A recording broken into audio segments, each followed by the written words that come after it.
So you can't do your scripting language. Oh. You're flipping us. No. Your scripting language is awesome.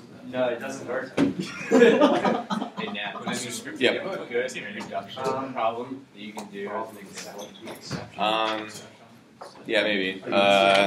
So there's some ones from the like DPV problems that we posted.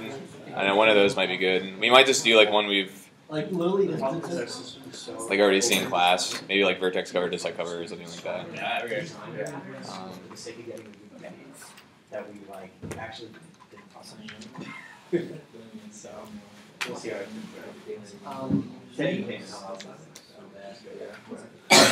we pretty much have a couple of people who wasn't one that we going through all the that we hearing everything.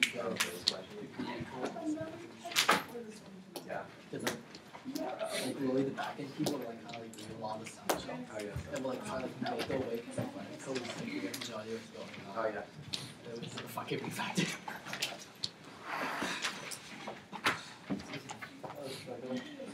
Yeah, this is the day you told me like you're supposed to scrub working for like some company called like how do you teach me math? There you go. And work with Dennis and Ian. Why math? Were you? You weren't taking this. Okay. Like playing it off like that. I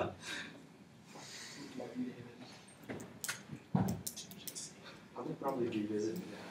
Where's the COMPSCI? Is there anyone else from the On the other one, right? Jennings. What Jennings got I've been using the DPV. Yeah. Who? I can't find solutions for all that. Yeah, it's all Directly on the text. and then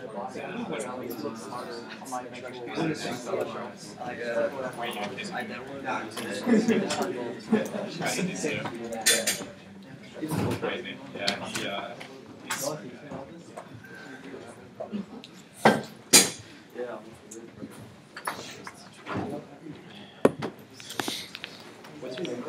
David.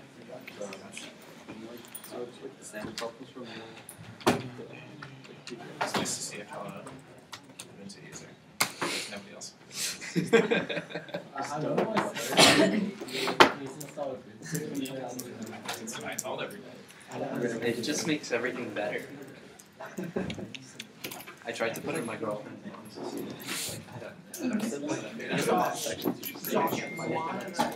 Why would you do that? You have no idea what you do. Don't worry, just run seal on that. I installed wine on her computer. On a Windows program, she put it run, and she was like, I could hurt it. Can't put wine. Never mind. She was kidding.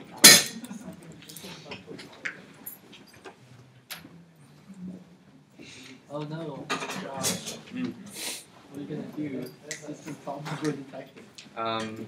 It sounded like a dual boot, so like I'm really shitty at installing anything. I'm just really bad at computers.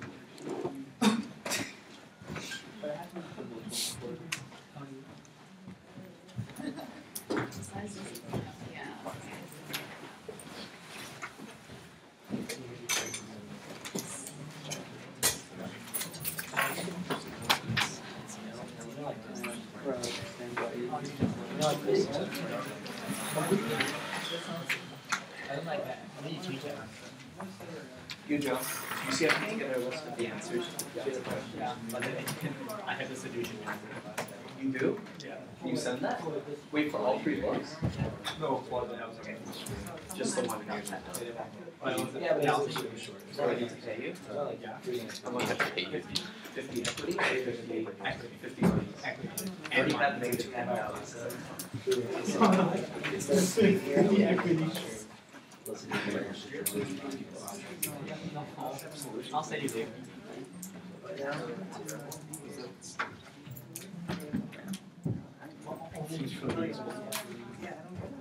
Equities of what? Because You have to buy equity from Josh. Not been Josh,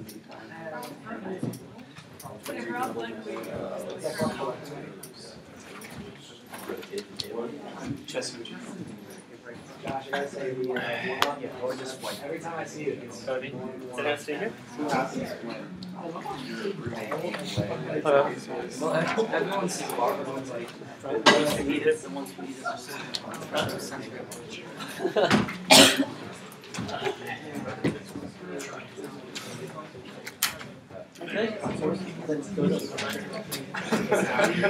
Yeah.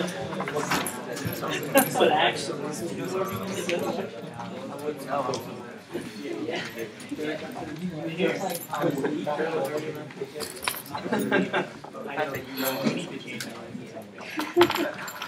no.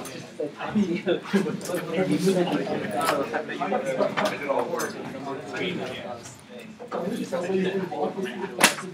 yeah,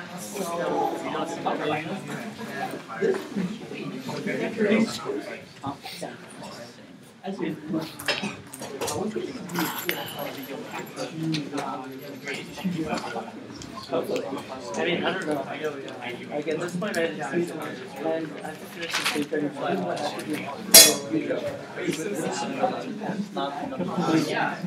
Okay. I'm not saying I'm nothing. I have no clue. Yeah, we'll do that.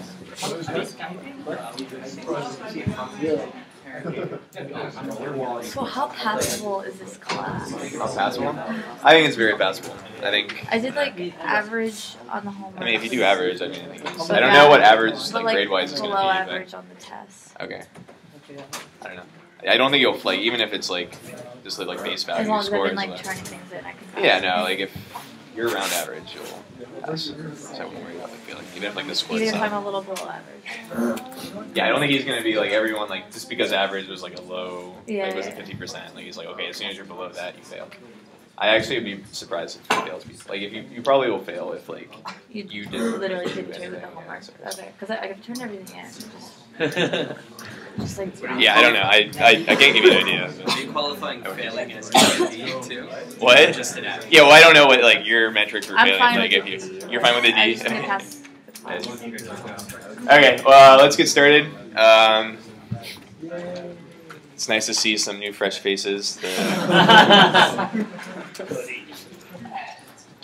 My name's Nat, by the way, in case you you don't know who I am. Did you see all the Piazza posts like praising you?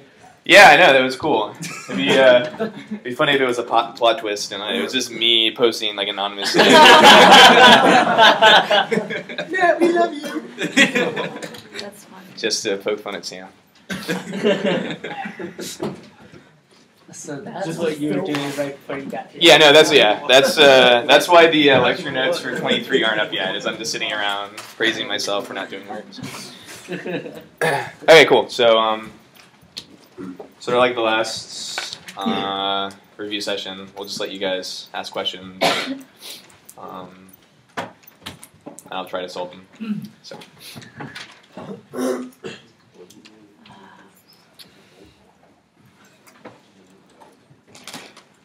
Yeah, I don't really have like a agenda or review. Yeah, good. So there was one question where they're asking us. Could you go over a little bit about like an explanation for a potential function question? Okay, so like a potential function question would likely be we would give you a potential function and then argue why the amortized cost of something would be. Like we'd ask you to just argue the amortized cost using the potential function. So you just have to be able to like to see what the change in potential is. We go through an example. So we wouldn't have to determine the potential function. Yeah, no, that'd be too hard to come up with. So like, what was the binary timing one? So like.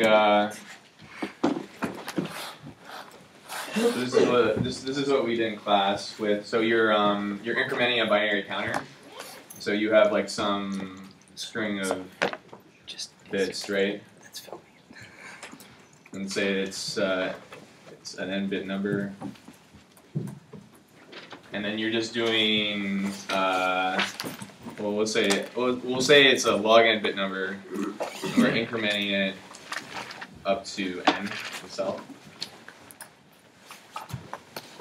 So we're just doing n x plus plus operation. So if this is equal to x, we're just doing that. So we want to know if so to increment x plus plus. Does anyone remember how we do that? So maybe this would be a here. Let's modify it. Slightly. Yeah. All the ones to zeros until you hit a 0, and then you Right. flip to a So yeah, we step from the least significant bit to towards the most significant bit. And as we observe ones, we just flip them. And as soon as we see a 0, we just flip it to 1 and stop. So here, this would remain the same. And then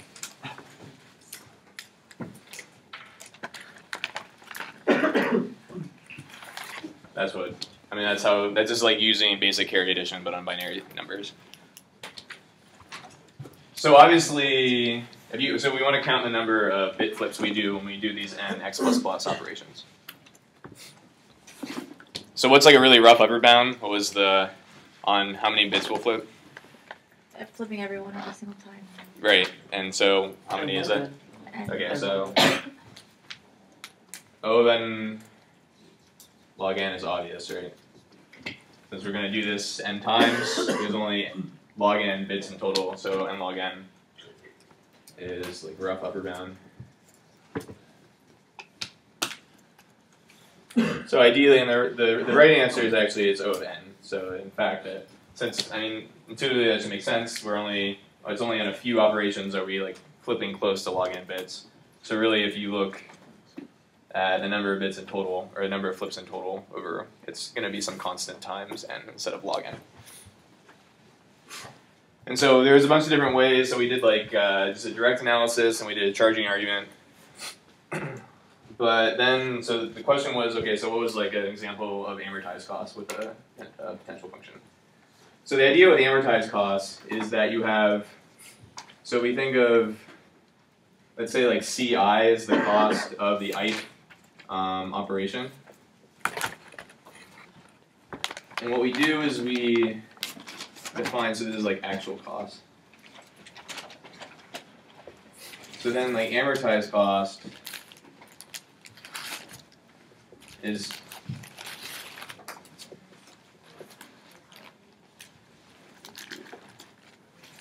we add in this potential function.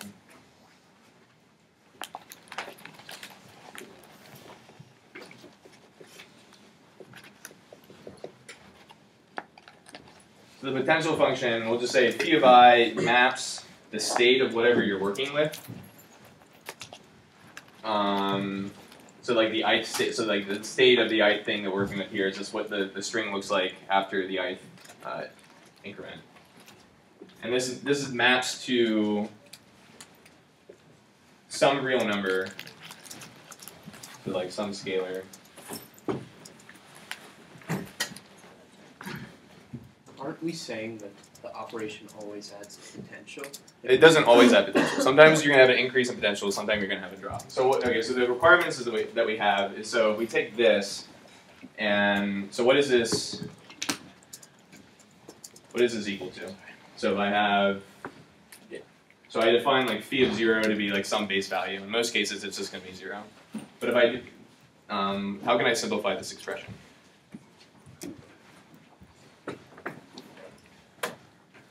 Yeah. In terms of phi, m is 1. Yeah.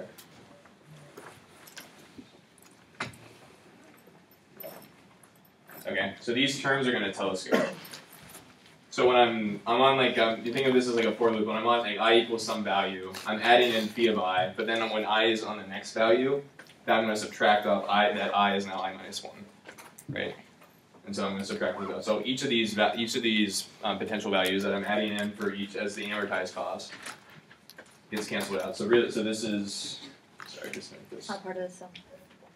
So the only one we subtract off phi of 0 at the beginning, and the only one that's left is phi of n. So if we have, so all we need is the fact that phi of, we'll just assume that phi of 0 is 0, and as long as phi of n is positive, this is an upper bound on our cost, right? Just from looking at this. So where does the phi come from? You have to define it. So that's the magic. That's what you define. It's just like this magic thing that we define so that when we do this analysis, that we look at when we evaluate each one of these terms, it's going to be something better. It's going to be hopefully like some constant or something. But then when so like if this was like 2 or 3 or something as the amortized cost, then that gives us an O(n) bound because we know this evaluates to this, which is an upper bound on actual cost. Okay. So are we always guaranteed to have a higher potential once the function terminates than at the No, you don't. You have to define it correctly. So if I'm saying given, this is like the conditions for defining this potential function correctly. Sure. Okay. Is there a physical meaning to it? Is there a physical meaning? Or like a meaning to it, like how many, does it correspond to how many bits flip to a particular thing? Or is it just... I haven't defined the potential function for this. I kind of jumped from, this is the problem, this is like the generic setup for a potential function. Wait, so why do we want to show that it's less than that? What does that do? No, we're gonna evaluate, we're gonna analyze this thing. And if we can, let's say if we showed this thing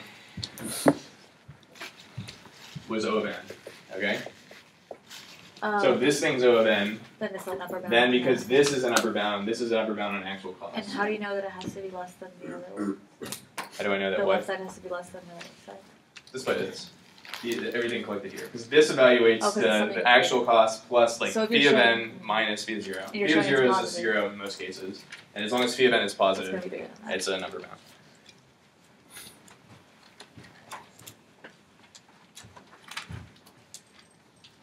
And it's easier to show that's an O of n rather than the left side is O of n. Yeah. So like this is some like the reason we're doing this is that we don't like actual cost in a given iteration might be kind of hard to analyze. So we can just sort of like ignore it. Because we're ignoring the potentials. Well, Right. So that's the idea. Are we expected to formulate our own potential function? No, that's the question. Is that we would give you a potential function, and then you just like analyze this thing essentially. You just have to know that what like amortized cost is.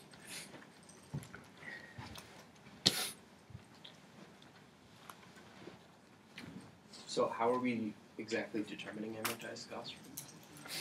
Okay, that's what I'm trying to remember. Right. So what is the potential function for?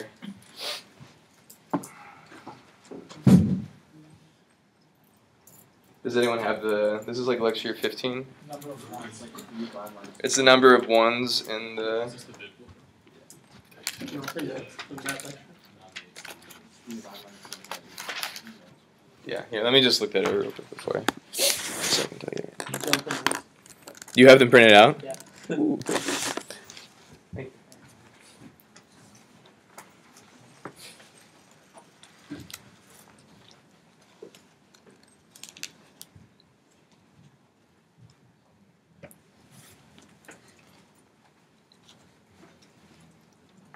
Right, okay. So we're going to define phi of I to be the number of ones in the ith string.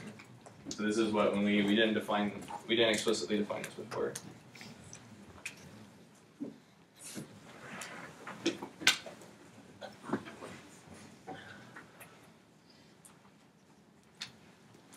And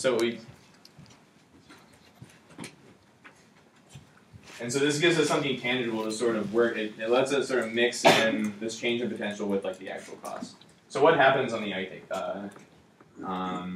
increment? So let's just say we don't know how many like bits we're going to necessarily flip. So let's just say we flip on the ith iteration. We flip k bits in total. So let's just look at like this term right here.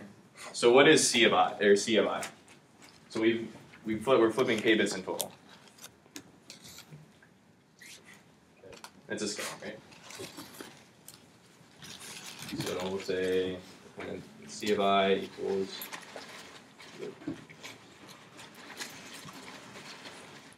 And plus, we're just going to look at, so what's the difference between the number of ones in the ith string versus the number of ones before we did the increment.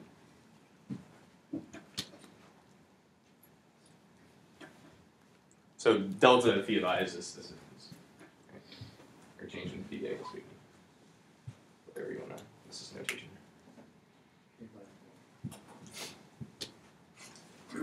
right. So it's so yeah, we have so this is equal to, so I add k minus, or I subtract off k minus 1 bits, right? Or I'm taking away, if I'm doing k flips in total, I'm taking away k minus 1 of them, right? Because that's just what I step through. The first k minus 1 bits that I flipped are all 1s to 0.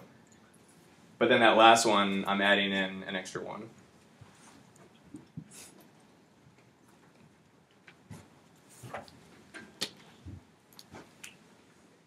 So really this is, sorry, plus 1.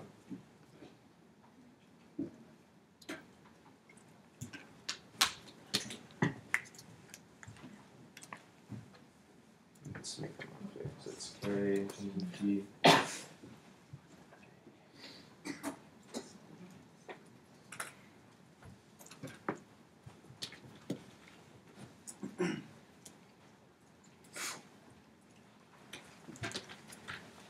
and so I just get that this thing is equal to 2. So the amortized cost, so the k's cancel out. And so that's why we picked it to be the number of bits. Because on an expensive operation, we want our change in fee to go down by a lot. And expensive operations, we're deleting a lot of 1s. So that's the idea, is that, so on a lot of these operations, when I'm going to have an increase in potential is any odd increment. So on an odd increment, my cost is just 1 because I'm just flipping that first bit. So any odd number, when you go from an even number to an odd number, there's just going to be a 0 here, and you flip it to 1, right? That's half of the increments that you're doing. And there, you're doubling your actual cost. So there, my actual cost would have been 1, but now I'm making it 2. But on any other operation, I'm dropping in potential. And the reason why I end up never dropping below 0 is because I'm saving up a lot of, each time, I'm like, you want to think of a potential function as like a bank. Is that each time I'm building up a little bit of potential in each odd increment, and then I'm spending those on the expensive operation. And so since this is equal to 2, and I'm summing 2 over n times, that gives you the O bound. Sorry, what's the second one from again? Okay, so there's, so actual cost is k. You're doing, I'm just flipped, so you're taking off k minus 1 1s and then adding in 1. So it's minus k plus 1, or sorry, minus k minus 1 plus 1. So these k's cancel out, and then I get plus negative 1 But plus where's 1. k minus 1 come from? Because that's the number of those, because even though my actual cost is k, it's only the first k minus 1 bits that I'm flipping, right?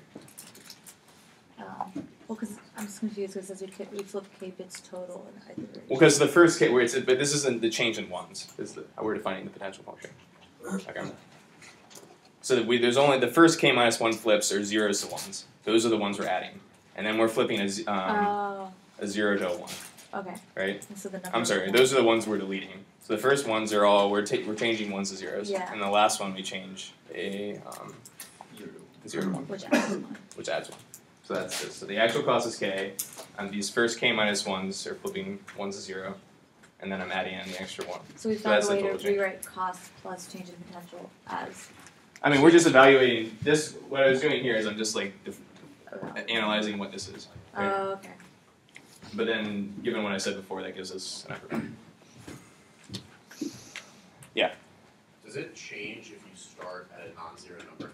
Because like then, like in the case that's you have up there, you're starting with a given potential, but like because your 1s aren't all consecutive, like they would be if you started at 0, the number of flips from 1 to 0 changes, like based on your potential. So like k doesn't necessarily matter. No, k didn't matter. Like that analysis was like arbitrary. What you need to be careful is that you don't start at 0, and so this isn't going to be 0, right? Right. And so you have to make sure you end with a, because if like the number of 1s you start with is higher than the ones you end with, then this is not an upper bound. Right. So you'd have to be, but even if that's the case, you're still okay. Because like what's the biggest difference? This could be log n, right? Yeah. So you're just subtracting off a log n factor. So even if this is a log n, you bring that to the other side, it's not going to outweigh the O then. So yep.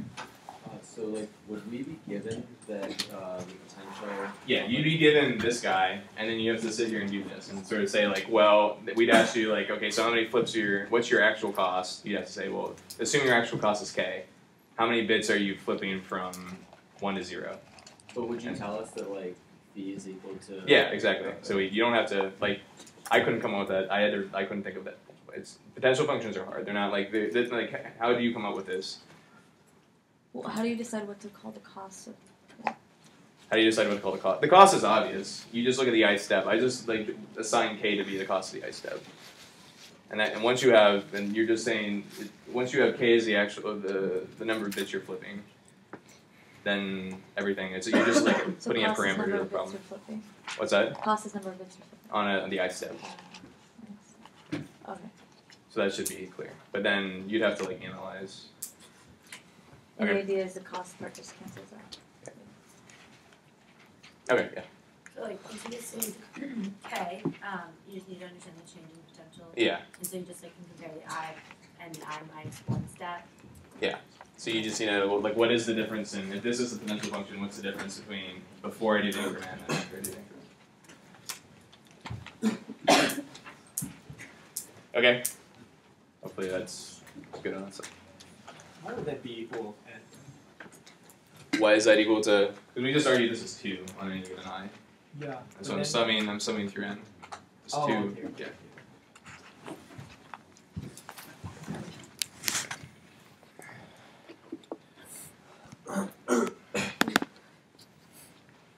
Yep. Yeah, one more question. From CRS, one of the example problems with the power sets, they had a potential function related to it. The potential function itself, like phi, is this just construction that's way out there?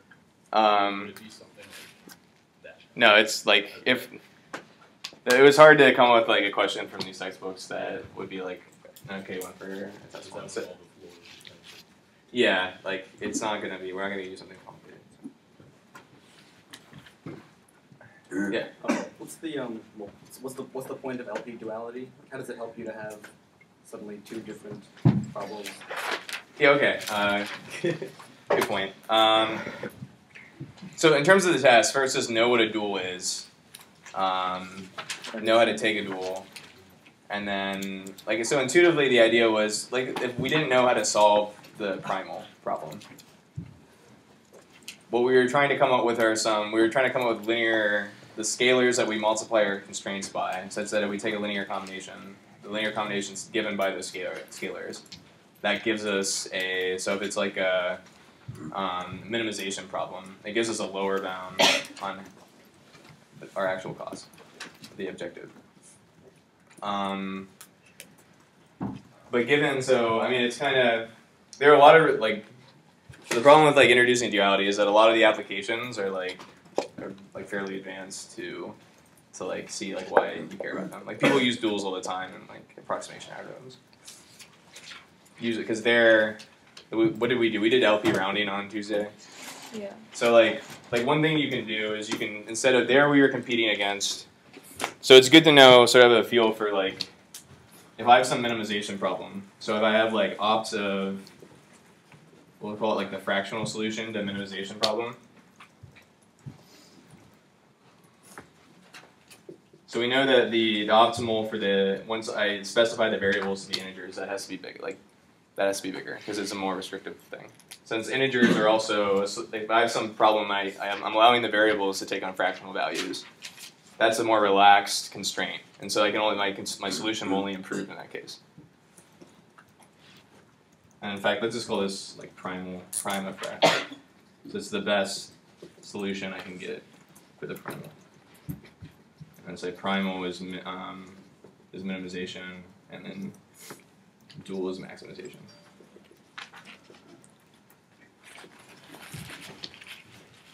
And so what we didn't prove, but was stated in class, is that in fact that if the dual and the primal both are feasible solution, or there exists a feasible solution, then the maximum we can do for the dual, the best fractional solution we can do for the dual is actually equal to the best we can do for the primal. And then likewise, we have the same relationship here, is that if we restrict the dual to be integer variables, then this fractional solution, since it's a max problem, can only be better once I relax it to allow fractional variables. And so just like an idea, so with like approximation, and this is, I won't talk about this too much because approximation isn't on the final or on the midterm. It will be on the final. It won't be on this midterm. But like what you can do is that when you're analyzing the cost of, let's say, you create some integer solution to your primal problem, is that you distribute that cost into a dual solution and then argue that the constraints are only violated by like an alpha factor. So that says that if I was to scale down my my solution to this dual problem by a factor of alpha, it's now a feasible dual solution. And so that argues that what you create the cost that you have in that you made for your integer primal problem is within an alpha factor. And this is called dual fitting. And you can analyze set cover in this way too. So when we analyze the set cover approximation algorithm, you can sort of look at the analysis in another way. So that's not relevant for the test. Yeah, right. Okay. But I was just answering the question. The question was, the question was like, how are they useful? But that's a general idea. For the test, just know how to take duals, know what a dual is, I would know this is by strong duality. This property that the fact these are equal is called strong duality. Just the fact that not just the optimal, but any primal solution has to be, if this is for min and max problems. Any primal solution has to be greater than any feasible dual solution. This is called weak duality. So I would know what those terms are. What does greater than mean? I'm just saying this is some feasible solution to the primal. So any feasible solution to the primal has to have a higher objective than any feasible solution to the dual. What's the correlation between strong duality? Is there any fact? Does it mean that it's the exact same problem? If it's not the exact same problem because one's a min and one's a max. I mean, so what's the relationship? So that like min cut and max flow kind of have this. So fractional min cut is equal to the maximum flow in a graph. Does that mean that it's the same problem? No, they're related. There's a lot of other connections between the problems. So I wouldn't say Wasn't the graph where they're meet in the middle or whatever. What's that? You showed two things pushing on each other. Yeah, so you can illustrate this with lines or whatever coming towards each other. I guess the question is, if something is a strong dual, so what? Something is what? A strong dual, so what? So something is a strong dual. This is a property, not a strong it's not a property of a particular dual. It's just a general property. Yeah, I mean, if something is a strong dual, then what? Is there any meaning behind it, or is it just? If something is strong dual, I don't understand that question. So strong duality? What does that tell us? That's just this property. The fact that this is always the case is if there is at least one feasible primal solution and at least one feasible dual solution, that the optimal solutions will be the same, no matter what. The fractional, How do you know something's strong dual? How do you know those are equal to each other? How do you find that? How do you prove that? It's just a property that's true for any LP that you formulate, and this takes some work to prove.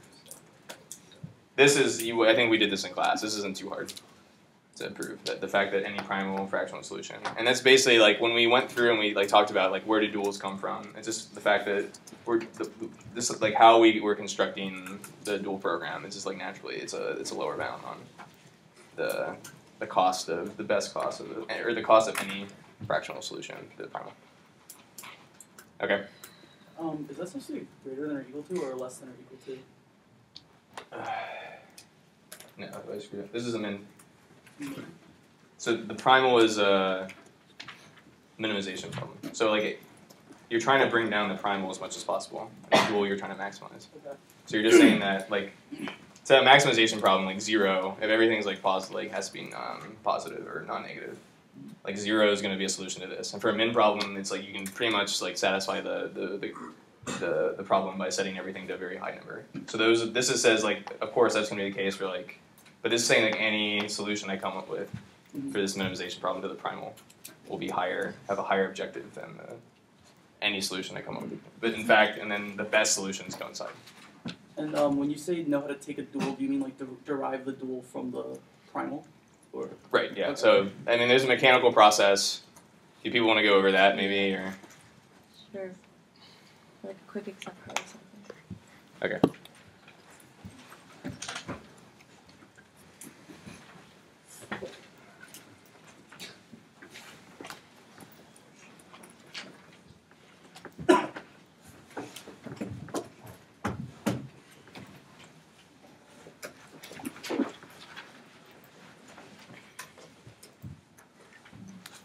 I don't know, I'm just like pulling these out of nowhere.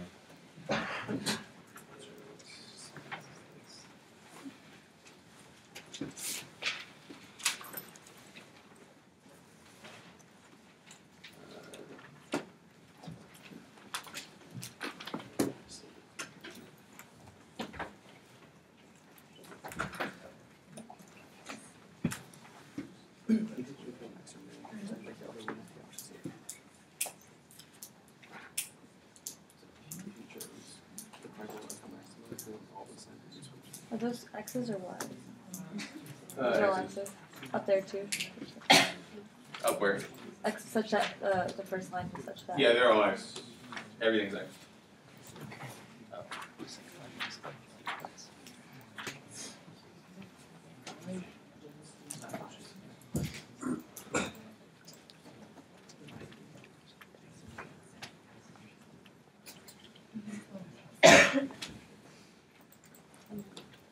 Okay, so we just have like some LP that looks like this. You said everything's X. Yeah, everything's X. It says X1, X2, X3, or 3 variables, and then we have 3 constraints. Is that 5x1 or s? 5. What's the last thing? So they're all positive. Okay. This is an idea. And I've just like written these out so I can keep track of it. Okay, so who maybe is, let's let you guys do this one. So what should I, so what's the, if I'm going to write the objective to the dual problem first, what do I do? What's an objective? What's an objective? What's the 5 minute size of x? Yeah, so this is the objective, right?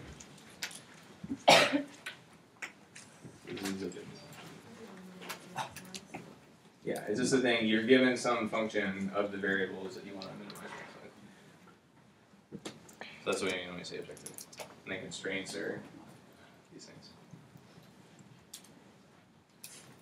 And then what makes, what makes something linear in terms of, so these are linear programs, right? So like if I had a constraint like x1 times x2 is greater than 0. That's not linear. That's like trivially true, or greater than like 10 or something. But that's not linear because I'm multiplying 2 variables together. Or if I have like x2 squared, you're not allowed to have quadratic terms or any polynomial terms in the variables. And that's for your decision variables too. So there's a lot of like questions on Piazza saying like, well, for like problem 1 on the homework, can I like take like a times x as long as a is a constant? That's fine. But just make sure you're not, if you multiply a decision, so these are decision variables. Anything that you're having your LP decide on, you're not allowed to multiply together. That makes it nonlinear. Okay.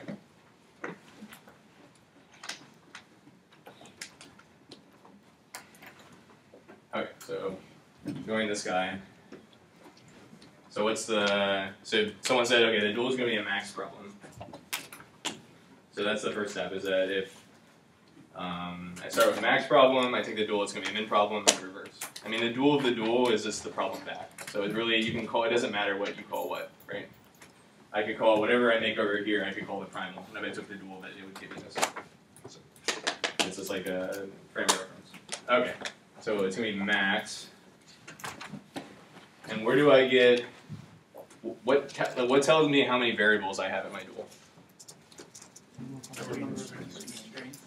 Right, so I'm going to have a variable for each one of my constraints in my primal. So I'll just call that call these y1, y2, and y3. So I'm not multiplying here, I'm just labeling, these are the constraints. And also keep track that, here, let's actually do this. So like usually I have, so like let's actually say like x1 has to be in between 0 and 1, and these two just have to be x2 is greater than 0, and x3 is greater than 0. Why? So before, so like when we looked at, like in class when we did an example, like we just sort of ignored these greater than or equal to 0 constraints.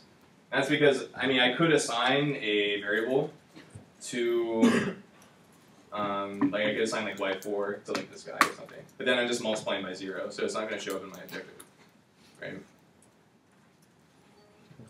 But here, if I have like x1 has to be at most 1 or something like that, then I need to make sure I do this.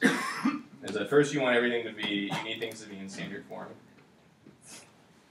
So that's equivalent to saying negative x1 is greater than or equal to negative 1. And there, now I don't have a 0 on the right-hand side of this constraint. So I'm going to actually have to have a variable for this as well.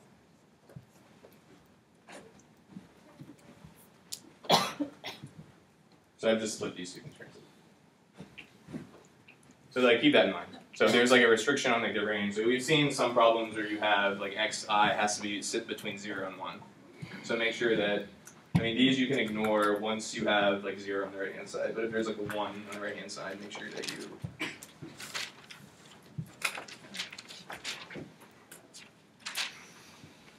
keep track of that constraint. Okay. So I'm going to have a variable for each one of these constraints. So how do I formulate the objective in the dual?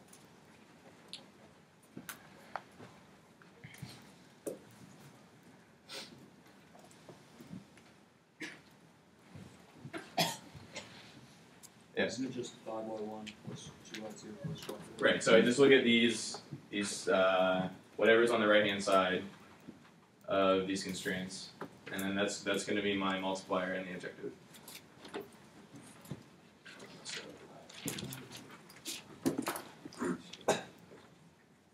And then I have a minus y4, right? Is that this one? And so make sure, like, if you have a minimization problem, it needs to be in the form that all the inequalities are greater than or equal to, and likewise, if you have a max, they all need to be less than or equal. And that's why I did this, like, multiplied by negative 1. So that's why this is a negative y1 instead. Or y4.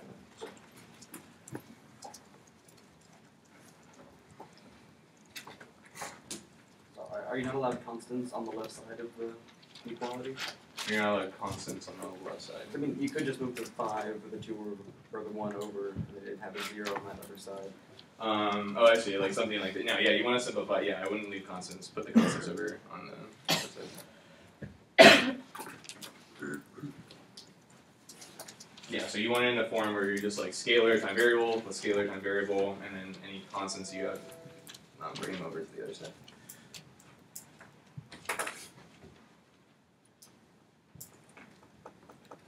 Okay, and so what determines my constraints in the dual? So I'm going to have, for every variable in the primal, I'm going to have constraint. So try to keep up my labeling.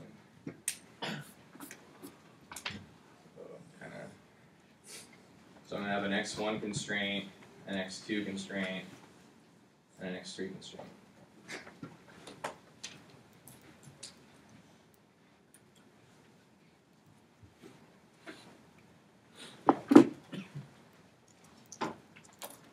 And what terms, like, so how would what would be the x1 constraint in this case?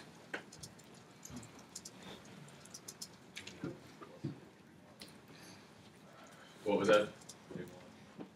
Y1 plus what? Y3 minus Y4 is. Okay, good. So what you do there is you look at, if I'm trying to formulate the constraint for x1, I look at all of the constraints in my primal for which x1 belongs to. So what did you do there? So for every variable that the x1 belongs to, or I'm sorry, for every constraint that x1 belongs to, which is the y1 constraint, the y3 constraint, and the y4 constraint, I'm going to put the variables corresponding to those constraints in my dual for the x1 constraint. And then the multipliers for each of the corresponding the primal constraint variables are just given by the multipliers in sitting in front of x1 and each one of the constraints I'm looking at. How did you determine the constant on the right side? Is that just 5 plus 1 minus 1? Where's the constant on the right-hand side? Okay, so that's the last thing. It says the constant, the thing that is upper bounding those dual variables, is whatever multiplier is sitting in the objective for in the primal objective. So because 5 is the multiplier for x1, that's why I have the less than 5 here.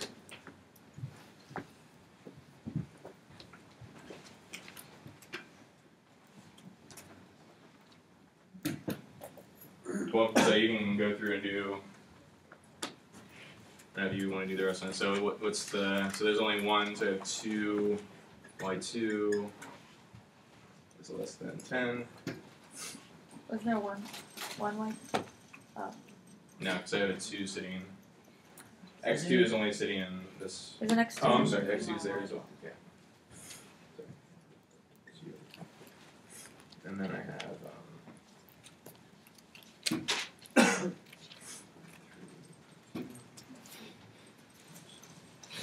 the first constraint supposed to be greater than? what's that? They're at most. I'm sorry. Yeah, I mean, if you're getting confused, like what should be greater, I mean, just think like in a min problem, your constraints are going to have to be like, you're trying to bring these variables down in code, so you're going to have all the constraints are going to be lower bounded by something. And then max, I'm going to try to make these things as much as possible, so you should all have upper bounds. Or less than.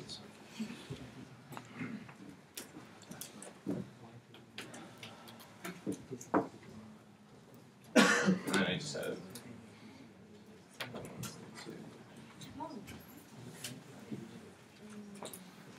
cool.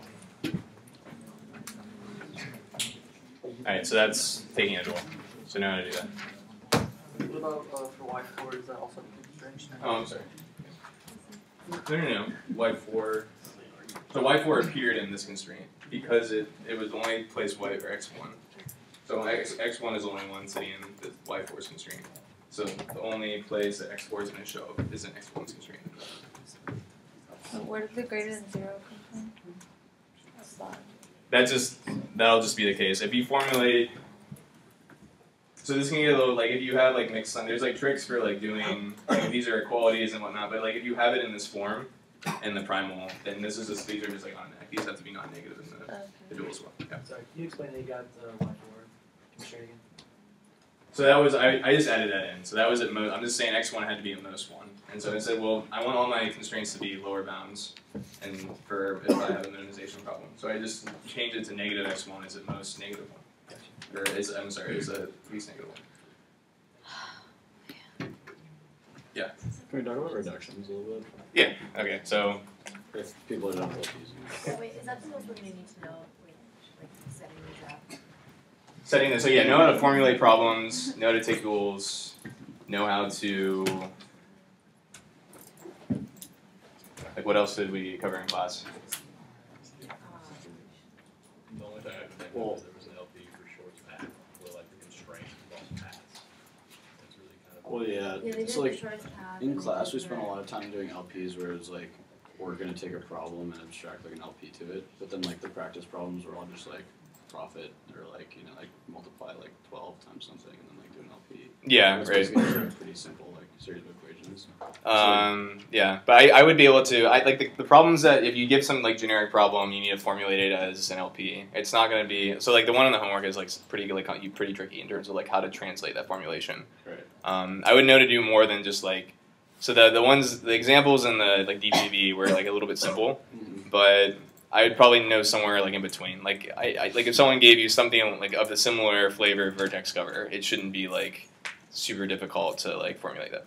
You should know how to do that in like generic. Yeah. So if the dual is like minimizing a sum of things, would we be required to like do like, because now these are, it's very mechanical process, right? Yeah. Let's say if it's like a sum of something and like it becomes more iffy. If it's a sum of something.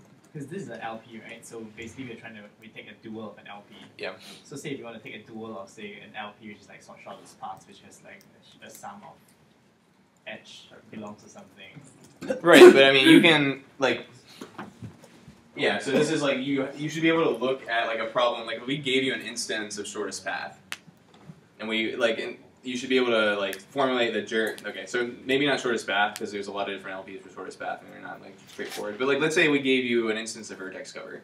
So I know we like what's the objective there? Like summation xv, we're trying to minimize that. and then such that for all edges in the graph, xu plus xv is at most, or at least 1, right?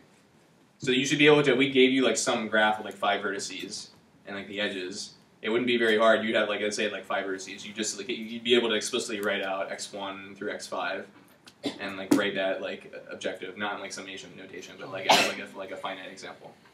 But that shouldn't, you should be able to translate, like if you know what that generic LP form in terms of like summation formula. Yeah, you should be able to translate something like that into like if I have a specific instance of the problem, how do I actually write down the LP if I only have like 5 variables or something like that? Yeah. So at the bottom you added the y1, y2, y3. Do we need to have y4 or else like another constraint or no? Oh yeah, no. So this all the for all yi greater than Must be greater than 0 as well.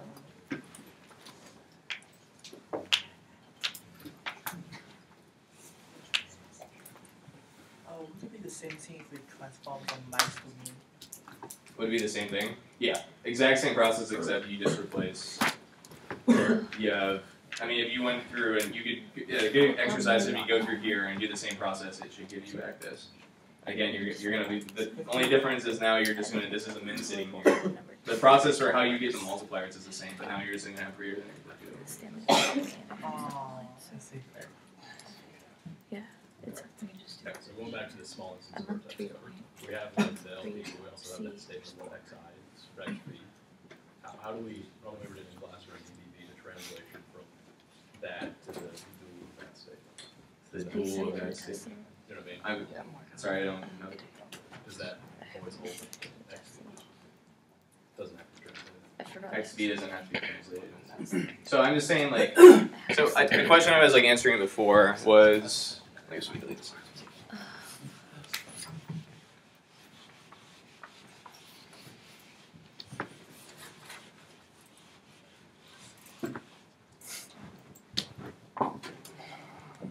So like the question was that, so like the LP for vertex cover is summation xv for all v exists v, and I'm trying to minimize it such that for all e exists at edge set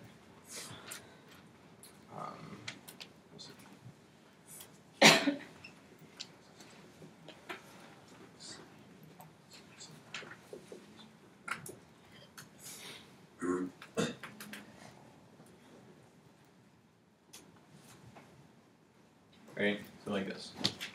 This is a formulation for, I'm trying to minimize the number of vertices I include in the covering, such that for all edges by sum of the, sum of x u plus xv, and it's at least 1.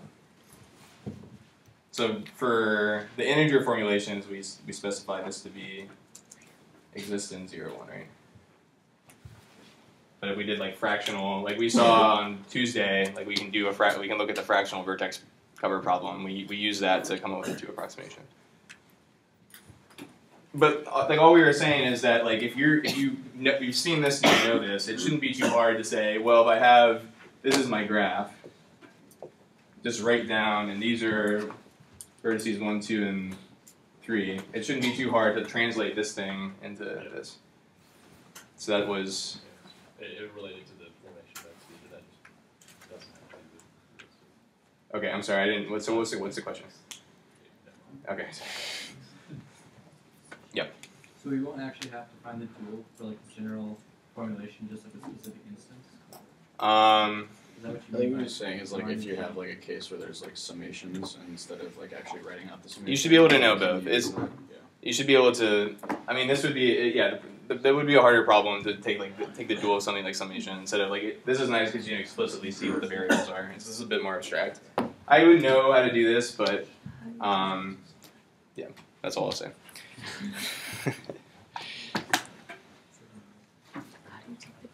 Okay, so you want the reduction question? Okay, so people want to talk about reductions in the last.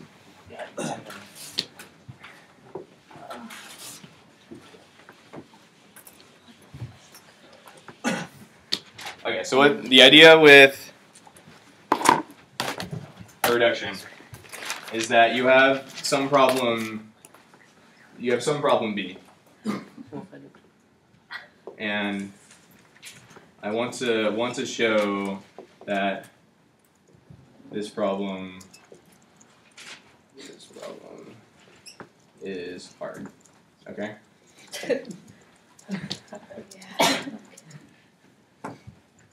And so to do this, we're gonna take some already known to be hard problems. So I have problem A, already known to be hard. And then we show B is at least as hard as A. Okay, so I have some, so there's like a set of problems that we already know to be hard, or we've like told you in class or something like that. And they're just like well established that, let's say, like we argued, so the like problem that someone showed to be hard that like started this whole like field of research was SAT. So that was, hopefully you know what the definition of the satisfiability problem is. And then what we do from SAT, so I have SAT sitting here, we know SAT, so SAT is hard. And what we mean by hard is that, so we have these, maybe we should go over these classes too. So we have these classes, right? We have NP. And what was shown was that SAT is not only NP, but SAT is harder than every problem, or I'm sorry, is at least as hard as every problem in NP. I think the notes on SAT got cut off because the last few pages are just like the headings. Right. The actual notes. I'm gonna write that tonight. So, do you want to tune in at like 3 or 4 in the morning? They'll be done. I'm sorry, I had to get some other stuff out of the way. It's okay, we still love you. But yeah, okay, thanks. So everyone's gonna go back. It's like that's the reason that these notes are not. I take what I said back. But seriously, like all those notes are gonna be is just like an introduction to NP completeness. Like if you have access to DPV. Which even if you don't have that textbook, you do because you have Google, and it's you can't find that textbook online. Maybe I don't know. This might not be the best class for you.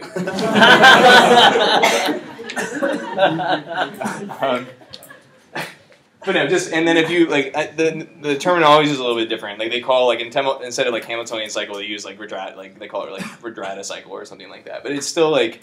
They do a really nice job there. So if you want to get a sense for like what NP is and what NP completeness is, like I would probably better than anything I'm going to spit out tonight, like read that chapter. And that's like part of the reason why I've kind of like put it on the back burner because there does exist like an already like even better set of notes out there that you can read. But okay, so first off, so I have these like problems that we've deemed to be in this class NP. So who knows the definition? What needs to be satisfied for a problem to be an NP? So we can for a given problem, we can verify a solution in polynomial time. And what that means is that it's possible for someone to give you a certificate or a proof of some sort, such that if for a given instance, that instance is a yes instance, you can look through that certificate, and that certificate will prove to you that this instance is in fact a yes instance. So like for Hamiltonian cycle, so that problem. Or let's just work with something of these things. So like with vertex cover, what would be the certificate in that case? If someone wanted to prove to you and give you a way of verifying that there is a vertex cover with at most k vertices or something like that, what would they have to do? Just which vertices are in the vertex cover. And you could very easily step through every vertex that they specified in that sequence.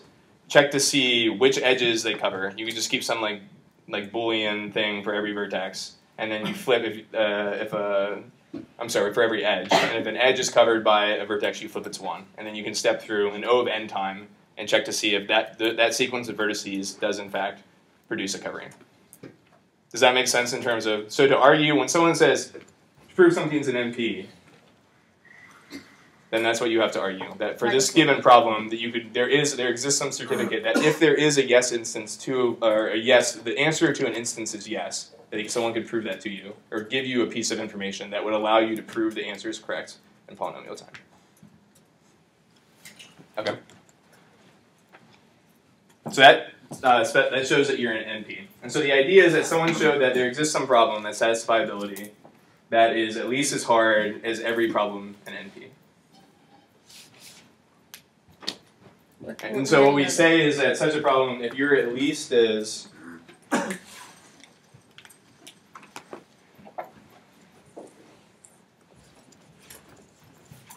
so if you're at least as hard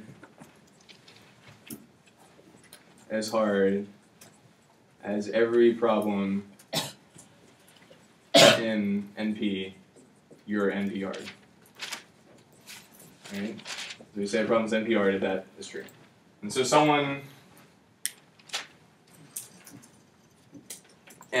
that's something, so to show something is at least as hard, that's the whole process with a reduction.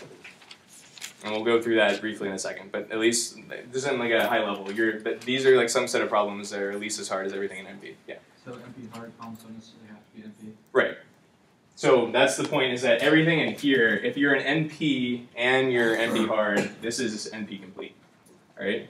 So there are some questions about like, well, don't we need to know, for like the homework, don't we need to know set cover is NP complete to show that if we want to show a vertex standard tree is NP complete, we have to know the one that we're reducing from is also NP complete, and that's no. Because all we need to show is that if I want to show, like let's say problem B is NP hard, I just have to take another problem that's NP hard and show that B is at least as hard as that. And to show it's an NP complete, then you argue separately that it exists in NP, and that involves the certificate argument. So there's separate arguments. To first show it's an NP, you do the whole certificate thing. And then to show it's NP hard, you do the polynomial time reduction. And they're not. It's not like you have to show something is NP complete. You have to reduce from an NP complete problem. The question is that if it's at least as hard every NP problem, doesn't mean that you have to reduce every single problem. No, okay. So that's the point. Is that now we have someone showed that using some crazy proof that SAT is at least as hard as every problem in NP. Okay. So then we branch out from. So then like we saw that like that we can take SAT. Let's say like SAT is our problem A that we already know to be hard. If we want to show another problem B is NP hard, then we show that B is at least as hard as A. So you try to reduce it to A. You're reducing from A. So that's what you say. The problem that you're showing as harder is at least as hard. You're reducing to that problem. It's just like it's a matter of semantics. Like don't get too like caught up on it. The thing that you're reducing to is harder, or at least as hard. Yeah. Wait. So you're saying if SAT, which is problem A, is in NP complete, it's NP hard. It's NP hard, then we reduce it to another problem. That problem is also NP hard? Yes. Okay. Exactly. So like in class we saw like vertex cover. So we did like vertex cover is at least as hard as SAT. Right? So SAT can be reduced to vertex cover. Right. SAT can be reduced to vertex cover. Because we've already shown that SAT is NP hard, vertex cover is at least as hard as something that's at least as hard as every other problem in NP. So that means vertex cover has to be also at least as hard as everything in NP, right? And we know it's NP complete because you can give us a vertex cover that works. Right, so the decision, remember, so these are, and also keep in mind these are like the decision versions of the problems that exist in NP. So like the decision version of vertex cover, which is instead of minimization, you just say, is there a vertex cover with at most k vertices in the cover? So I mean, you can't really verify like an optimization problem. But then the optimization problem is NP hard, but it's not NP complete because it's not a decision. You're finding one instance of a vertex cover. Yeah, because the output is not a yes or no question. These are all everything in NP is a yes or no or yes or no decision problem. Okay. Anything that's an optimization is NP hard because you can use like the optimization version of the vertex cover is at least as hard as the decision version because I can just run if I want to do this. You just run every single one. Right. Yep. So if we were given a problem like, for example, the one on the homework, where they tell us that set cover is NP hard and they want us to prove standard trees are NP complete, we have to reduce the NP hard problem to the the Steiner problem to prove that. Yeah, so you're going to take set cover and show a reduction to vertex Steiner tree. And that proves hardness. But then how would we prove it's NP?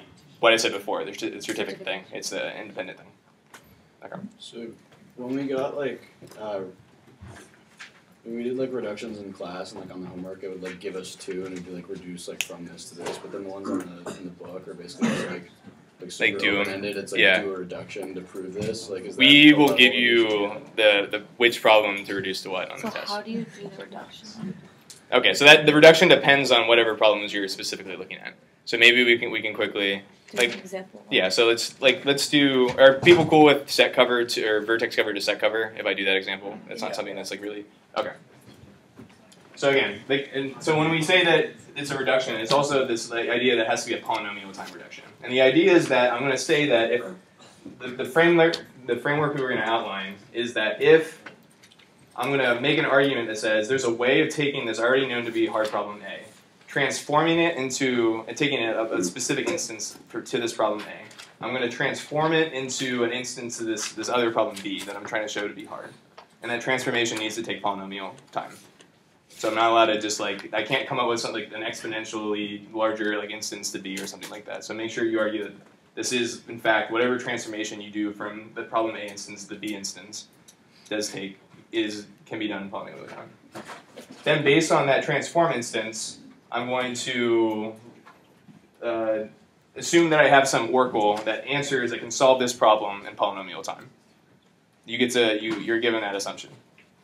And then what you need to argue is that based on how you did the transformation, that the yes instances to this transform instance correspond to the yes instances to the problem A instances. And that's an if and only if. So and then anything that's a no answer is also a no answer for this transform thing. So basically what this is getting at is sort of saying, let's say if I establish this reduction, that if someone came along and found a polynomial time algorithm for B, what that would show is that A would also be solvable in polynomial time. So that's sort of like we're assuming that this oracle exists that you can solve this problem in polynomial time. And that's sort of saying that if it was the case that someone solved one of these problems, gave a polynomial time algorithm to one of these, then everything in NP hard would be solvable in polynomial time. Yeah. So I've seen two ways to do that. Like one is the black box, and one is the like convert inputs into input and output to output. Or both. I mean, I assume those are basically both. Okay. So like a pictorial way of like looking at it. I know what you're saying, and it's either one. You have to like your reduction can use either one to show that that's the case. So I have some input to A. I do this box transforms IA to IB as an instance to problem B.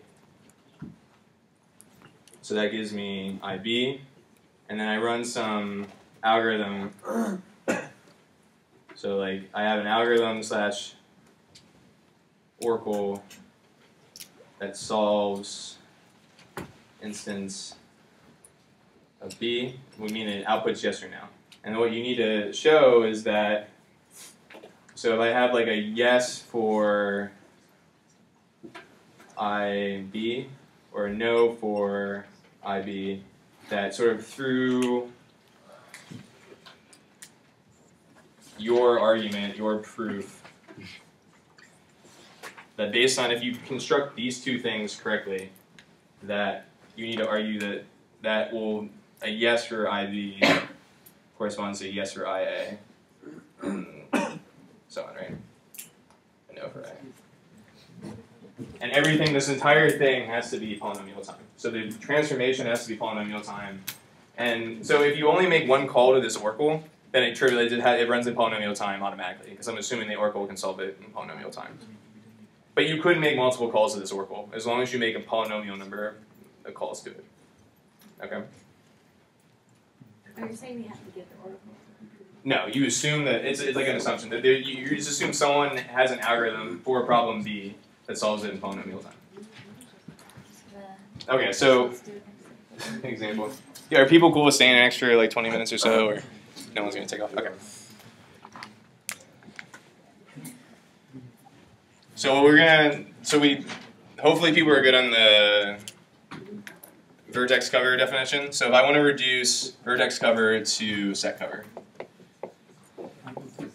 So what is set cover? Is I'm given some collection of, or universe of elements.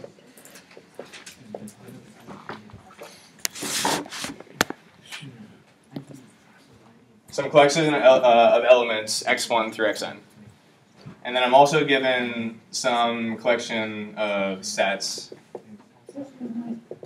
I'm given m sets. I'm just going to do, usually you denote sets with like capital letters, but we'll just go with lowercase letters. I think this is how it's written up on the homework. Such that S1 or SI, each SI is a subset of the universe U. And so the goal is to, so like let's say this is like the decision version of the set cover, is to given a parameter k, determine if there exists a collection of subsets from big S such that, and we'll call this collection S prime, such that if I union over all Si or all S, little s that exists in this S prime, that this gives me, that covers my universe. Yeah. And so we're going to show that's at least as hard as vertex cover. Okay. Where K is the size of S prime. Yes, thank you. Such that the size of S prime is at most K.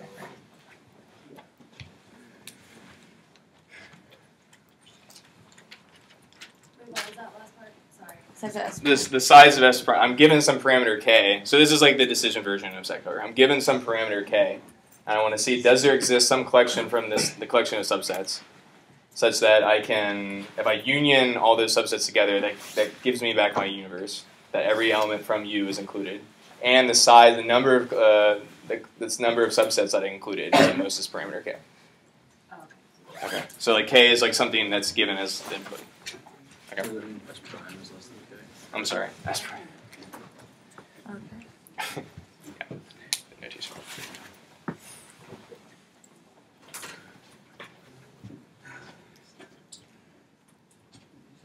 So we want to show it's as hard as. Okay, so I need a way of, I'm going to start with some instance to problem A, which in this case is vertex cover.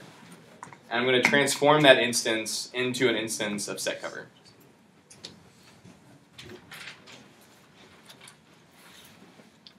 So in vertex cover, I'm given a graph, and I want to try to select some subset of the vertices that's at most K, such that every edge is incident on at least one of the vertices from these sets.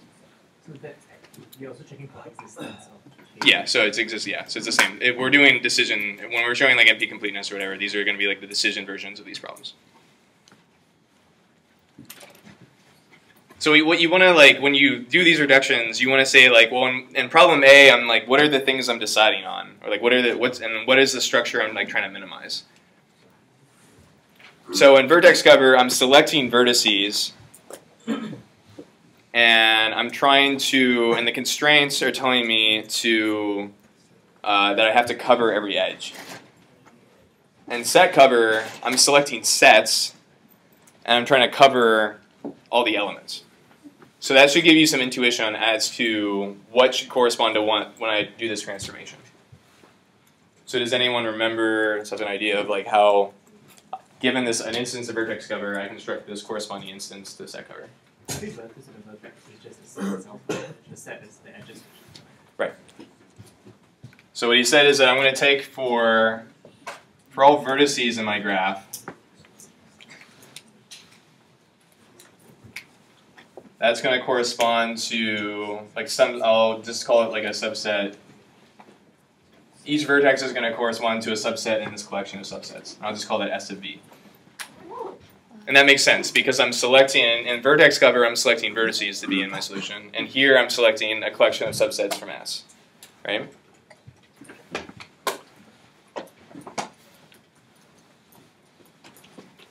And as he said, now I need to define what my elements are. And since I'm trying to cover all the edges, so I'm going to have for all E that exists in my edge set, I'm going to of course make that X of E as my universe of elements. I have one element that corresponds to an edge in my universe, and then my collection of subsets corresponds to the vertices. So what's left to define is So what are the x1s through xn's in the universe? What's that? What are the x1s through xn's in the universe? Elements. They're the edges. So I'm gonna have. So in this case, like we have n and m is a bit flipped here. But so the universe in this case will be x1 through xm if I have m edges, where x of I corresponds to the ith edge. Okay. And the sets themselves are going to be vertices. But we haven't defined, okay, so I need to still define how do I construct the set itself? So given that my elements themselves are edges, or I'm like mapping edges in my instance of vertex cover to elements, how should I define the all set? the edges that are incident on that vertex. So I have, so in my graph I have some v, and I have, so like in this case, if these were the edges, x of v would just be e1, E2, E3, E4. E4, right? It'd just be all the edges that are incident on that vertex. Does it make sense? Any questions about how to do that construction? So that now we've done this part, right? We've transformed the instance. I've specified everything I need to do for this set cover problem. And then maybe the last thing I need to do is what should my k be? So in some cases you if you have k for vertex cover, you might use like a slightly different k for the other problem. But it's the number of vertices. Well, no, k is just like it's a parameter from the vertex cover instance. So basically what I'm asking is, should you keep it the same? Is yes. So because this is such like a direct transformation, is that you're going to use the same k. In some cases you wouldn't. Some cases you might have to do like n plus k or instead or something like that. You have to look at the reduction and like make a decision. So I've done this part. So I've taken some instance of vertex cover, I've transformed it into an instance of set cover, and I've specified everything I need to do for the input. I've described what the sets are, I've described what the elements are, and I've defined what my parameter k is. So k is just getting mapped to. I know I'm going crazy with these colors. I was trying to be crafty. K is getting mapped to k. So again, I said that this could get a little bit more. This could be more complicated, other than just like querying the Oracle ones. But in this case, that's what we're going to do. Is that we're going to say, just solve this version. Hey Oracle, solve this version or this instance of set cover I've created, and then output a yes or a no. So it could be like in some cases you might say like output it do this construction and then output yes, or if it output yes, then I output yes as well, or if it says no, then I do some other work. And I keep asking the Oracle to give me an answer to like a certain kind of problem. But in this case, it's fairly straightforward, and I'm just going to say Oracle spit out an answer. And so it should be clear that this is a polynomial time transformation. I'm only querying my Oracle once, and then this transformation can easily be done in polynomial time. I'm just like going over the edges. It'll just take O of n plus n time, right? Just do the assignment. How do you know that the Oracle is polynomial? You just assume? You assume it is. Okay. You're given that any query to your Oracle is polynomial time. And you just have to query once because we just know yes or no. So yeah. So what you'd have to argue that like if you were querying the Oracle multiple times here, you would have to argue you're only doing it a polynomial number of times. And since any polynomial times a polynomial polynomials are closed under multiplication, so you'd be fine. So then that whole thing would still be polynomial. Yeah. So why does the Oracle itself have to be polynomial? No, you're given that the Oracle kind of solves the problem in polynomial time. It can output yes or no, and you're just first. What's that? Why does it have to be in polynomial time? Why does it have to? Because that's just the idea, is that you want this whole algorithm to be a polynomial. Isn't the idea that the solver of the Oracle would solve it in polynomial time, but the conversion to get to the Oracle would do that? Because if the Oracle could solve it in polynomial time, then wouldn't it just be like a polynomial time problem? Yeah, that's what you're saying. That's the framework you're working with. We're given that assumption. So that's like sort of saying that if someone did finally come along and was the Oracle and solved it in polynomial time, that gives you a polynomial time transformation. For the whole It's like as soon as someone solves one of these problems, they're all solvable in polynomial time. Okay. But given that framework, I'm going to assume that gives me the assumption that it does output yes or no in polynomial time. Okay? Yep. And you did say that on the exam, it's not like we're going to be asked to show that one problem is hard. We'll be given two problems and Yeah. I'm saying that you're gonna give like we tell you vertex cover, set cover, and then you have to fill in the details. Right? How you make this step to convert? Yeah, you have to do like this thing is what the thing you'd have to come up with. But again, so the final thing is you want to make sure you argue. It should be fairly clear why this is correct. Is that if I get a yes instance for my set cover, so you have to argue two directions. So if I get a yes instance, and the easiest way to do this is if I have a yes instance of set cover, that's going to be yes instance of vertex cover. And I have a yes instance over here, that gives me a vertex or a yes instance over here. That establishes the if and only. How do you prove that? You just have to argue. It's a lot of it's going to be based on you should use a lot of like based on the construction. This will be true. This will be true. But you should you should point that out. But like in this case, that should be clear. So if I get something that can cover the sets in less than if I have a collection of subsets that covers all the elements, and the size of that collection is less than k, then I've used less than k of these vertex subsets, right, to cover all the elements. And so when I translate, if I take to create the solution translate it back into this problem, so that's the last step too, so that's something I left out, is that once it spits out a yes or no answer, you should tell like what, maybe, yeah, no, it's more an argument. So like what, it's more in the argument. So if whatever the, so in this case, if I spit out a yes answer, then I know that the corresponding vertices that to these subsets, I can select those as a vertex cover, and because every edge, I know that there's no edge. If there was an edge that was uncovered, then it would have been uncovered. That element in the set cover instance would have been uncovered as well. It's a direct connection. Yeah. So here, yeah. So you sort of just so some of them, yeah. So just make sure you if it's like a very obvious reduction, so like most of the, if you get the reduction itself correct, then you'll get pretty much all the points. But just make sure you go through and just like mention why, even if it is a trivial one, why the reduction is correct. Yeah. And also with this, when you do the reduction or just the breaking it down from vertices to sets, you have to prove like formally why that works. I know you have the runtime. Formally why that works. Yeah, no, that's what I'm saying. That you should mention like something along the lines of like if it is a yes instance, whatever the constructed instance I did for set cover, if that says yes, then I know that whatever sets that exist, whatever collection of subsets that exists such at less than k, those correspond to some vertices. If I select those vertices in my vertex cover based on how I did the construction, all the edges in the graph have to be covered.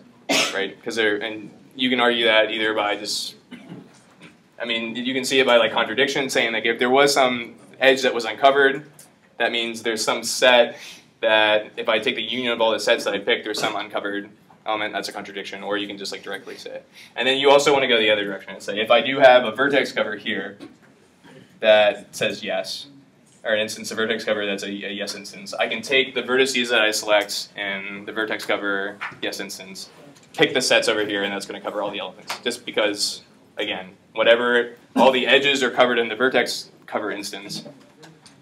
And because of that, when I take the union of all the corresponding sets in the set cover, nothing can be missed. And so then I get a covering of the sets. But there, yeah, so you just like, there's some lingo to sort of like stumble over there. But make sure you make it clear that you understand what you need to argue to establish this argument. Even if the reduction makes it like pretty much trivial to do that argument itself.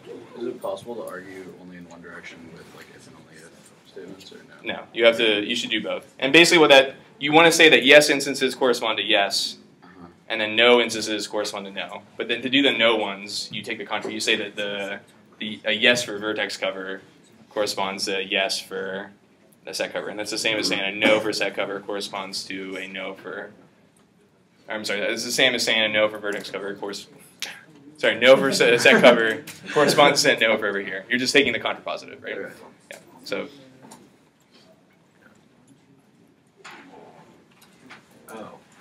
So if you argue yes and like so yes VC, then set cover and yeah. no, you get VC. Yeah. So like yes, the obvious one is yes for this corresponds to a yes for this. Yeah, but then yes for this corresponds to yes for this. That's the same as saying like no for one is so if you no say for like the problem that we just reduced to, yeah, if it's yes then yes and no then no, then that also would be Yeah, that's yeah. You can do the if and only if. But the easiest way usually to do it is the yes and yes, yes and yes, because you get it's like structure in like either ways. Okay, thanks guys.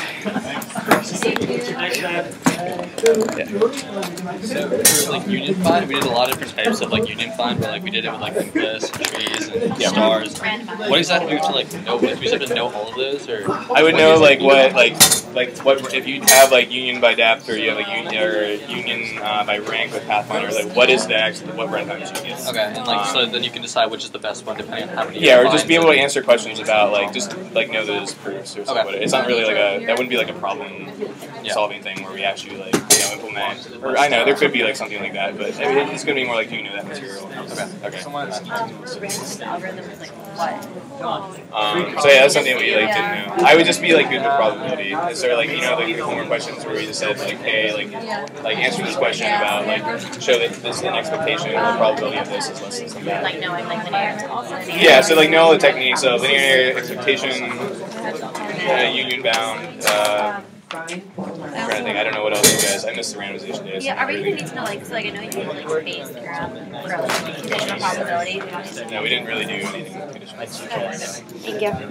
So Las Vegas, Monte Carlo, no go. Oh yeah. Yeah, no, I would know the difference. Like if someone asks you a question about like what's a like know what they are. So like what's the distinction between Monte Carlo? Yeah. Wait, for homework 4, I realized I submitted it as like a Word doc. Is there anything at this point like I should do to fix that? Just submit it to the extensions. All right, as like a PDF at that point. Yeah. I put like a note at the top or something. All right. Thank you. It's the BST, like stuff from lecture 13, BSTs, like Parts of saying it in there. Yeah, and we did 14 to 23. Yeah, I just like that stuff I know at a high level. I definitely like in terms of the data structure stuff, like look over the unit find stuff and that. I wouldn't, they won't ask you to be like perform like this operation on a red black tree or whatever. But I would like know like what properties we proved about like red black trees and what was the other one we did. Oh, we're gonna lose it. Look over, yeah, but just like know what like awesome. Thanks, man. Yeah. The lectures on the graphics algorithms, we know that. The computational. Yeah, so that's the algorithms. So yeah, just know how those algorithms work. So you don't have to know like a broad. I mean, there's like a ton of computational algorithms, but like just know what know what the convex Hall problem is and know like how those algorithms work, why they're what they're doing. Thank you.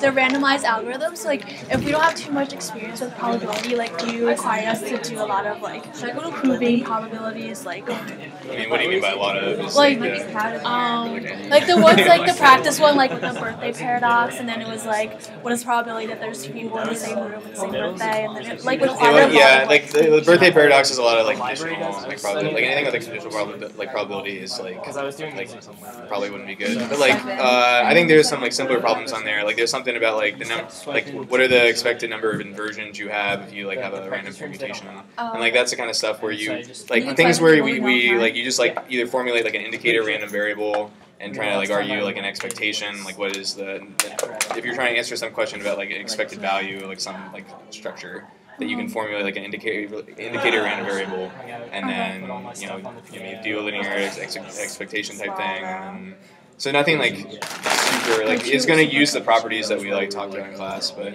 I mean I think it's just good at like I wouldn't get like anything like a super complicated analysis like won't occur. Like definitely nothing more complicated than like what was on the homework, which was a little bit tricky, but yeah, no, I mean, just like looking over some basic probability problems and like trying to solve as many as possible is probably like your best bet. I can't really tell you like much more than that. What was the randomized homework question?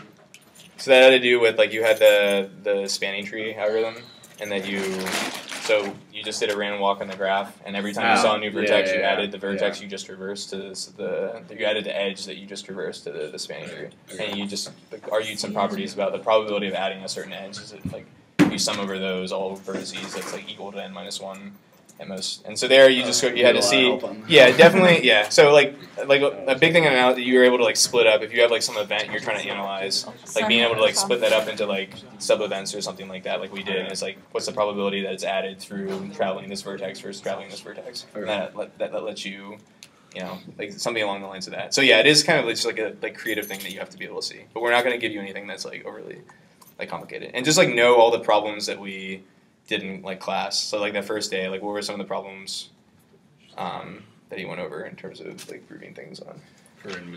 For which class? Las Vegas. Hashing. We did hashing. We did like collisions. We did like the resource. So yeah, I know like just like the like what we when we like talked about shared resources on there. Yeah.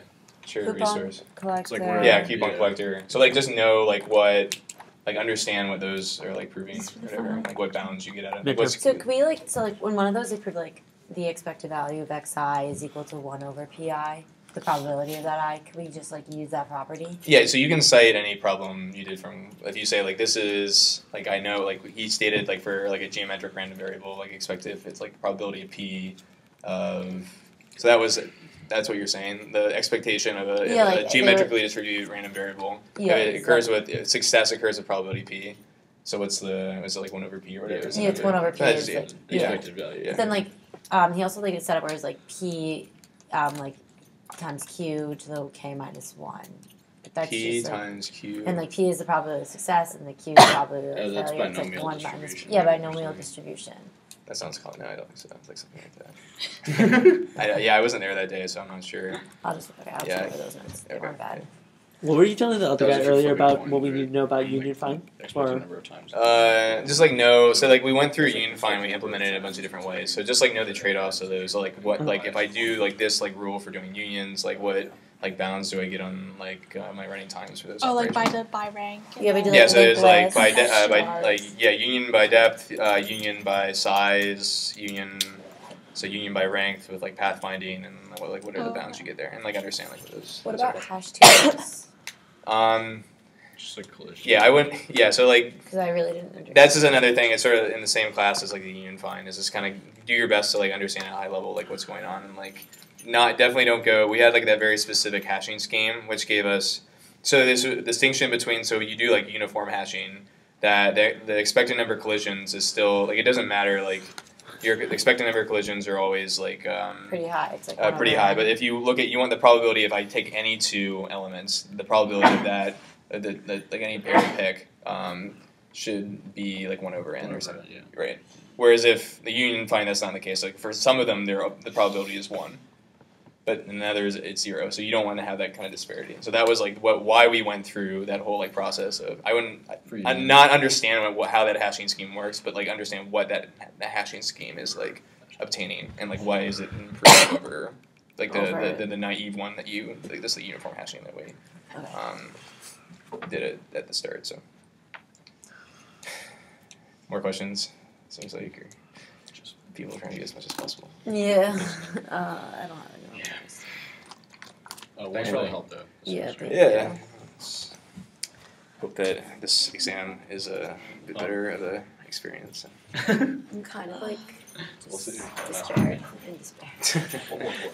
Yeah. In the practice problems that you gave, one of the sections says like reduction by generalization. Yeah. You just said like if this one's NP complete, we can generalize it to this, then it's NP complete. Yeah, so that's like a process.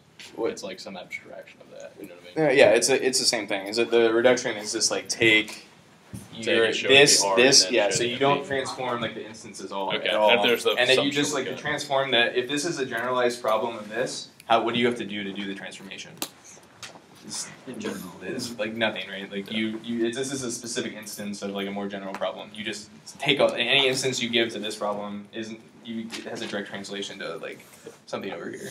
So as long as if you can argue that this is a generalization, then you don't have to step through this argument altogether. It's like it's very clear. Have solutions? No, they're just from like textbooks. Someone was saying they found solutions somewhere, but they're probably kind of hard to find because I think some people use like that textbook as like their course textbook. So I don't think it's like they don't want people like to have like very. Yeah, sorry, there's not enough. We'll try to. I think we'll have solutions to our homework problems by tonight. Really? Yeah. Ooh. So 4 exists. So we wrote up 4. Like me and Sam wrote up 4. So those will be posted at midnight. We just can't post those yet because the homework's still due for the extension people. And then 3, I pretty much have all the 3 ones that UTAs did. And I'll post those later. So. But homework 3 is mostly for the previous. There's not a lot of material. Yeah. Okay. So like 4 would be more useful. Okay. Yeah. We'll have this up. Thanks, man. Yeah. Cheers.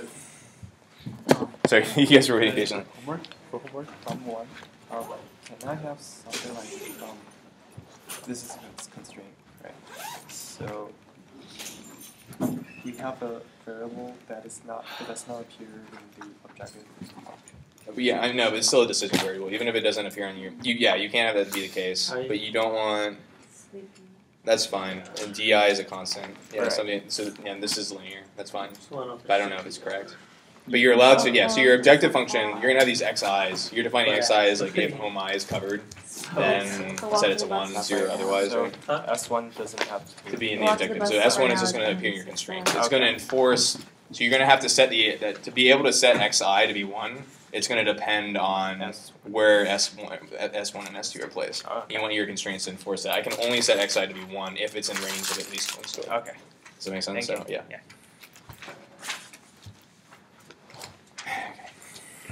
Thanks. Yeah, I get a little bit like trying to do lectures on the fly is a little bit. No, you were great. That was really, really helpful.